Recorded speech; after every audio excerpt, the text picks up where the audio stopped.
এমন ঘন কালো চুল পেতে কার না ইচ্ছা করে বলো তো? সহজে যদি সেটা পাওয়া যেত কতই না ভালো হতো। মাকে দেখেছি ঘরোয়া উপকরণ নারকেল তেলের সাথে মিশিয়ে একটা হেয়ার অয়েল তৈরি করতো এবং সেটা ব্যবহার করে কিন্তু আমাদের মাথার চুলের কোনো সমস্যা ছিল না। কিন্তু বড় হওয়ার সাথে সাথে সেই তেল ব্যবহার করে ঠান্ডা লেগে যেত এবং মাথা যন্ত্রণা করতো। সেই কারণে মাথায় তেল দেওয়া বন্ধ করে দিলাম।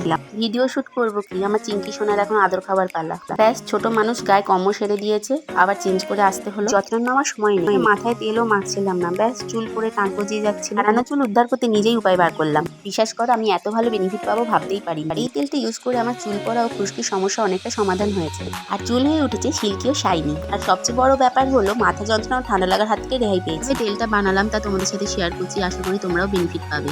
প্রথমেই ঠাকুর ঘর থেকে কয়েকটা জবা ফুল নিয়ে নিলাম, তারপর বাড়ির পেছনের বাগান থেকে তুলে নিলাম কারি পাতা আর অ্যালোভেরা।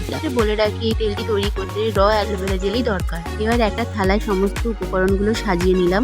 নারকেল তেলে আমার মতো অনেকেরই ঠান্ডা লাগার ধাত থাকে বলে নিয়ে নিয়েছি 1 বাটি সর্ষের তেল। সাথে আছে কারি পাতা, নিম পাতা, অ্যালোভেরা, জবা ফুল, আদা 1 ইঞ্চি মতো আর কয়েকটা ভীমসেনি কর্পূর। একটা বড় সাইজের পেঁয়াজ নিয়ে নিয়েছি।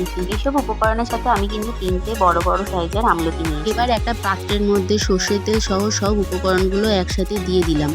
এখানে আমি পেঁয়াজ আমলকিগুলোকে কুচিয়ে নিয়েছি এবং আদাটাকে থেতো করে দিয়েছি। তোমরা চাইলে বেটেও দিতে পারো। এবার ইন্ডাকশনের সবচেয়ে লো হিটে আমি এটাকে 45 থেকে 50 মিনিট মতো জাল দিয়েছি। তখন সমস্ত উপকরণগুলো লালচে হয়ে ভাজা হয়েছে, তবে হ্যাঁ, যেন না পুড়ে যায়, সেটাকে কিন্তু খেয়াল রাখতে হবে। আর আঁচ থেকে নামিয়ে ভীমসেনি কর্পূরটা মিশিয়ে নিতে পেঁয়াজের উগ্র গন্ধটা চলে যাবে। তেলটা ঠান্ডা হলে ছেঁকে একটা বোতলে ভরে নিলাম।